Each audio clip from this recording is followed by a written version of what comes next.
Hey guys, I'll be explaining about the ascending pathway and some of the important terms as well as the introduction of this chapter. So in this chapter, if we speak about the ascending pathway, should know the arrangement of the neurons present in these pathways. The ascending pathways mainly carries the sensation from the periphery to different areas of the brain. That is, it carries pathways mainly from the thalamus to all the rest areas of the sensory cortex. So we'll start with the definition. So ascending pathways mainly carries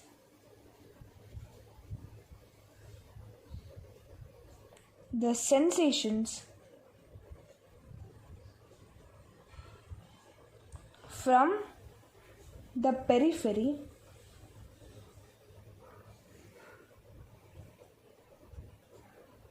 to different areas of the brain,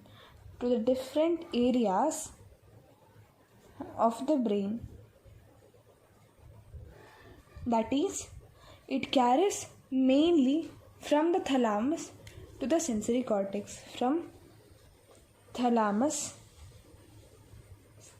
to sensory cortex.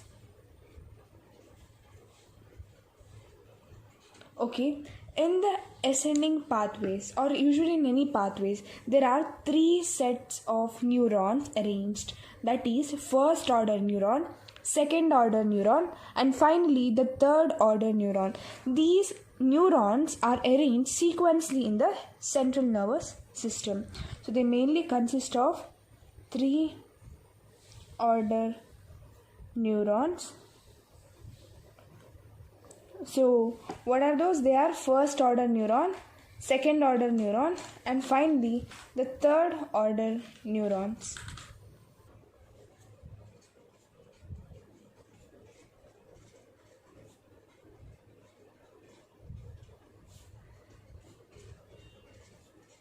We'll be studying about where does these pathways starts and like what is its end destination in the upcoming videos.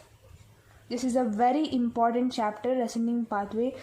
In this chapter, they mainly ask either the dorsal column pathway or about the anterior lateral pathway, and some of the clinical aspects also is very important in terms of this chapter. So there is first order neuron, second order neuron, third order neuron, but in some pathways there are higher order neurons as well, which helps for the further processing of information in the other parts of the cerebral cortex. So in some pathways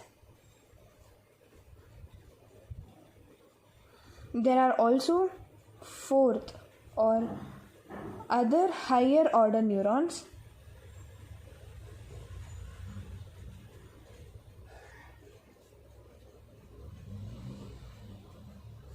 These mainly help for processing the information to other parts of the cerebral cortex. These just send off the information till the cerebral cortex, usually by in the area 312. But these other higher order neurons, they give the process the information to other parts of the cerebral cortex.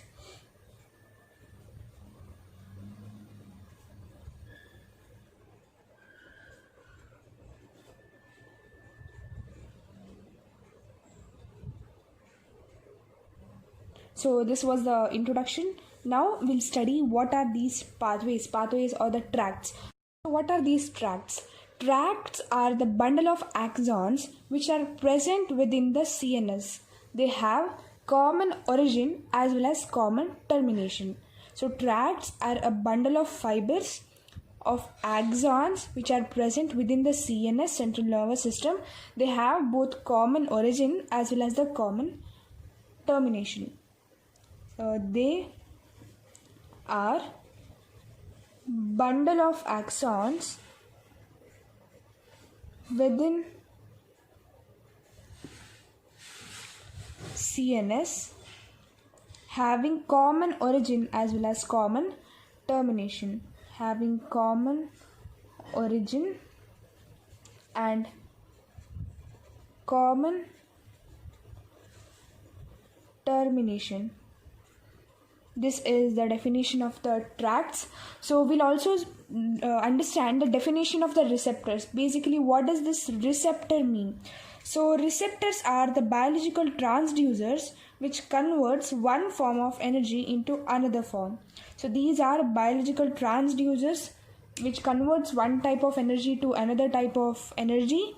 They might be having the free nerve endings, or they might be having some modifications attached to these nerve endings. It might be the Pacinian corpuscles, Meissner's corpuscles, or many others. So there might be any modifications of these nerve endings, or else they might be having free nerve endings also.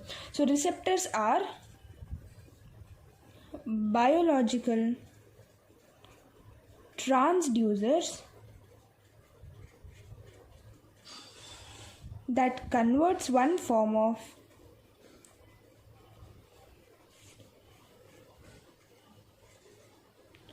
energy to other. So these receptors might be having modified nerve endings. They might be having modified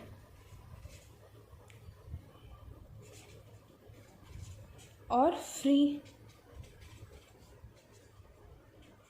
nerve endings. They might be having some modification in the endings, or they might be having free nerve endings. So it mainly converts, if there is a stimulus applied to these receptors, they convert the external energy into the electrical impulse through the action potential. So if any stimulus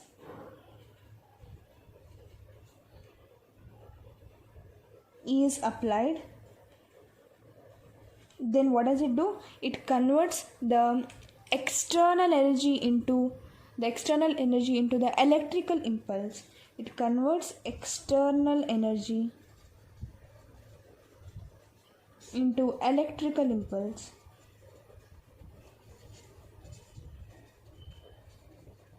Through the action potential. It converts any external energy into electrical receptors. The thing which does this is called as receptors. Now we'll see the classification of the white matters. What are present in these white matters? The fibers present in this white matter. As you know, there are two types of matter, that is gray matter as well as the white matter. So in the white matter, there is presence of three different types of fibers, very important fibers present in this white matter. You have to know its name, that is vertical fibers, association fibers, and commissural fibers. So white matter is having three types of fibers present in it, that is vertical fiber. The second one is association fiber.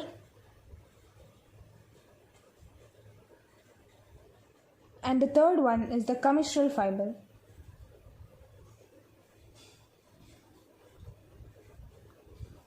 So these are the different types of fibers present in the white matter. So vertical fibers mainly help in giving connection up to down, basically up and down. Vertical fibers give connection usually up and down. So the fibers which goes from spinal cord to brain is known as ascending tract. Those pathways which comes from brain to spinal cord is called as descending tracts. Those tracts which mainly crosses from spinal cord to brain is called as ascending tracts, and those which comes from brain to spinal cord is known as descending tracts. You can see there is up to down connection. But in association fibers, there is front and back connection. So there is anterior, posterior, that is front and back connection. There is front and back connection in the association fibers, whereas in commissural fibers there is left right connection. So there is connection, those connections are given by the commissural fibers, that is left right connection. It's called as the left right connection is given by the commissural fibers. So you have to remember the two very important examples of the commissural fibers. So one is corpus callosum, which is a very important example for the commissural fibers. The second one is corpora quadrigemina. Corpora quadrigemina. Corpora quadrigemina is also another example for commissural fibers, which gives a connection from left to right. So these are the three main important fibers: vertical fibers, association fibers, as well as commissural fibers present in the white matter. Vertical fibers gives up to down connection, association fibers gives anterior posterior connection, and commissural fibers give the left to right connection. Now we'll see some of the important diagrams of the spinal cord. So yeah, you have to know this diagram. So this is the generalized structure, transverse section of the spinal cord. If you know this diagram, it will help you to understand all the different pathways. I mean to say is that you have to know the parts of these pathways so that you'll be clear like while locating those pathways. Okay, don't see this structure, just see the first structure. If you see the first structure, you can see the transverse section of the spinal cord. So this is the transverse section of the spinal cord. As you can see in the diagram, you can see the transverse section of the spinal cord. The blue thing is the gray matter. So this is known as the gray matter. And this white thing is, the white whole thing is known as the white matter, and this is the transverse section of the spinal cord. In this, the gray matter has three main parts. You have to know that, that is anterior horn cells, lateral horn cells, posterior horn cells. So as I mean to say is that there is anterior horn cells. This one is the lateral horn cells, and finally this one is the posterior horn cells. So it is the posterior horn cells. You can see in the diagram, in the gray matter there are three types of cells. The first row is called as the anterior horn cells, the second row is called as the lateral horn cells, and the third row consists of the posterior horn cells. This was the first diagram you need to know. Now we'll see the fibers present in the spinal cord. So in the next diagram, as you can see the anterior horn cells. Next row you can see the lateral horn cells. In the final row you can see the posterior horn cells. So you have come to know this part. This is known as the central canal of the spinal cord. This is the central canal of the spinal cord. So here you can see two column-like structures. So this is known as the dorsal column or the anterior column. So this structure is known as the dorsal. Will go from the basics so that you can get a clear idea while you study the further pathways. So this is known as dorsal column, or it is known as anterior column. So we are done with the first part. Next thing, you can see the pink one. So the pink one is known as the lateral column. So I'll name it here. This is known as the lateral column. So this is known as the lateral column. The final one is the brown one, and the brown one is known as the posterior column or the ventral column. This structure is known as the ventral column. It is also known as the posterior column. It is known as the posterior column. There are three columns. Dorsal column is also known as the anterior column. The mid one is the lateral column. The third one is the posterior column or the ventral column. There is dorsal column. So from the spinal cord, if you see pathways originating from the dorsal column, they are known as dorsal column pathways. Next, if you see it originating from the lateral column, it is known as lateral column pathways. If you see the pathways originating from the ventral column, they are known as posterior column pathways.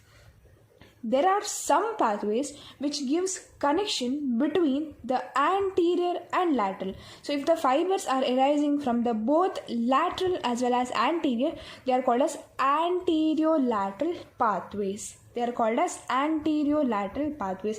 If the fibers are originating from the ventral as well as lateral aspects, they are known as ventrolateral pathway. Ventrolateral pathway. This is known as anterolateral pathways, and this pathway is known as ventrolateral pathway. So in all these pathways, you can see the ascending tracts as well as descending tracts. What are ascending tracts? Those tracts which crosses from spinal cord till the brain.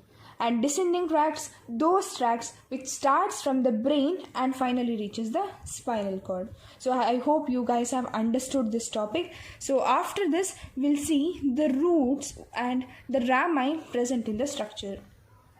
So if we see the diagram in a deep way, so from the dorsal column, here you have dorsal horn or the anterior horn, there are anterior fibers originating. So there are some anterior fibers originating. These are known as dorsal root. So from the anterior horn cells or dorsal horn cells, you can see the dorsal root arising. From the ventral side, there are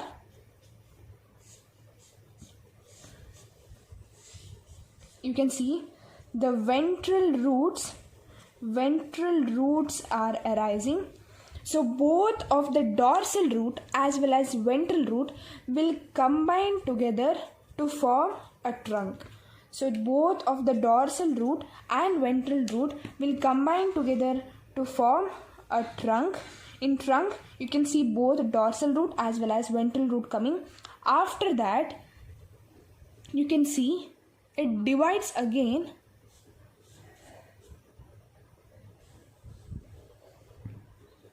to form dorsal rami as well as ventral rami. After the trunk, it forms ventral rami as well as the dorsal rami.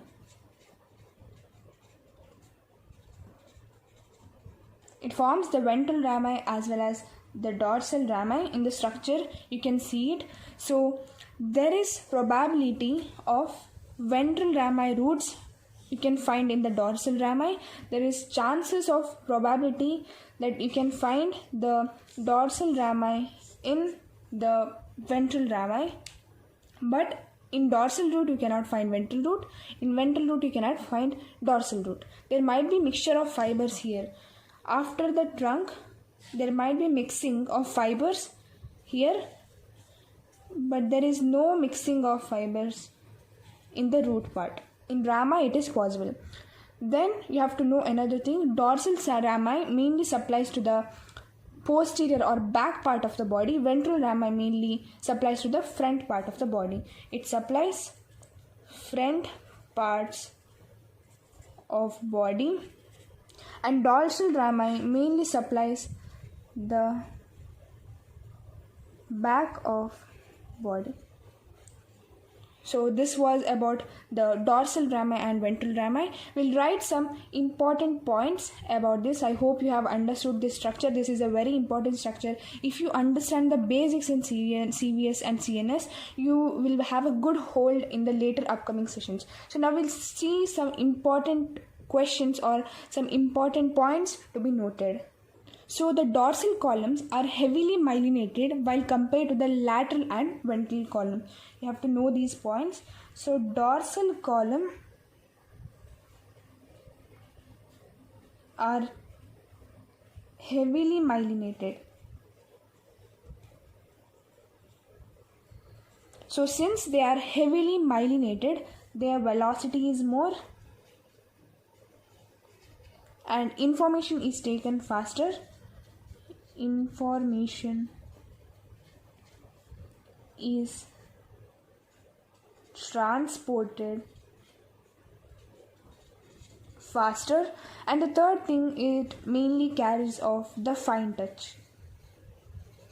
You have to know these points. So if we speak about the lateral as well as the ventral ones, ventral columns, so they are less myelinated while comparing to the dorsal column pathways. Because their velocity is less. So since the velocity is less, the speed of the information transferred will be less, so they carry crude touch. Okay. The sensation coming from the locomotor systems is known as the proprioception. You'll study about the proprioception in the physiology of the pain chapter, a very important question usually asked for exam. Now we'll study about the difference between the dorsal as well as the ventrolateral pathways. So we'll look after the difference between the dorsal as well as the ventrolateral pathways. So dorsal pathways, as I have mentioned here, it is well myelinated. This is just for your reference. It is not in the aspects of exam perspectives. So it is well myelinated, as well as since it is well myelinated, its velocity is more. First we'll see the dorsal column, then we'll look after the ventrolateral columns. Since it is well myelinated, the velocity is more, information is taken well, information transfer is faster, and thus since the information is transported faster, these are known as the advanced tracts. So they are known as advanced tracts. So it's well localized and good sensation. It is well localized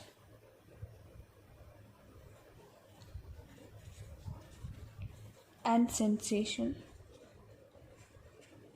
If we speak about the ventrolateral system, it is less myelinated, right? The opposite one. So it is the one which is less myelinated, therefore the velocity is quite less compared to the dorsal column pathways. The information transfer is less, so they are known as the primitive tracts. So here you can see there is poor localization and sensation. There is poor localization as well as sensation. So that's it. It was about the first video. I hope you have understood it clearly. In the next video, we'll look after some of the important diagrams and as well as the parts which we need to know so that we can go on to the further videos. I hope you like the videos. Please do like, share and subscribe. Thank you.